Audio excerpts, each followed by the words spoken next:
மணக்கிற நெய் சாதம் உதிரி உதிரியா எப்படி செய்யறதுன்னு சொல்லிட்டு பார்க்கலாமா? அதுக்கு ஃபர்ஸ்ட் கடாயில ஒரு 2 ஸ்பூன் அளவுக்கு எண்ணெய், 2 ஸ்பூன் ஆயில் ஈக்குவலா எடுத்து வச்சுக்கிறேன். இதுல பட்டை, கிராம்பு, ஏலக்காய், அது கூட நீல வாட்டில் வெட்டி வச்சிருக்கிற வெங்காயம் இதை சேர்த்து நல்லா வதக்கி விட்டுக்கோங்க.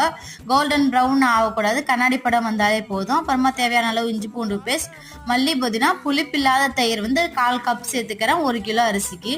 இது எல்லாத்தையுமே வதங்கி தயிர் கலர் மாறினதுக்கு அப்புறம் தக்காளியை போட்டு லைட்டா கிண்டி விடுங்க. போதும். 1 கப் அரிசிக்கு 2 கப் அளவுக்கு தண்ணி. நான் 1/4 கப் அளவு தயிர் ஊத்துனதுனால 1/4 அளவுக்கு தண்ணி, தேவையான அளவு உப்பு சேர்த்து நல்லா மிக்ஸ் பண்ணி ஒரு 2 நிமிஷம் ஹை ஃப்ளேம்ல வச்சு கொதி விட்டுக்கிறேன்.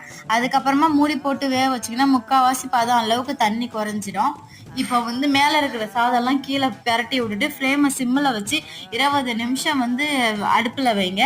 அதுக்கு முன்னாடி கொஞ்சமாக நெய், அது கூட ரோஸ் வாட்டரை மிக்ஸ் பண்ணிட்டு மூடி போட்டு வேக வச்சு எடுத்தீங்கன்னா சூப்பரான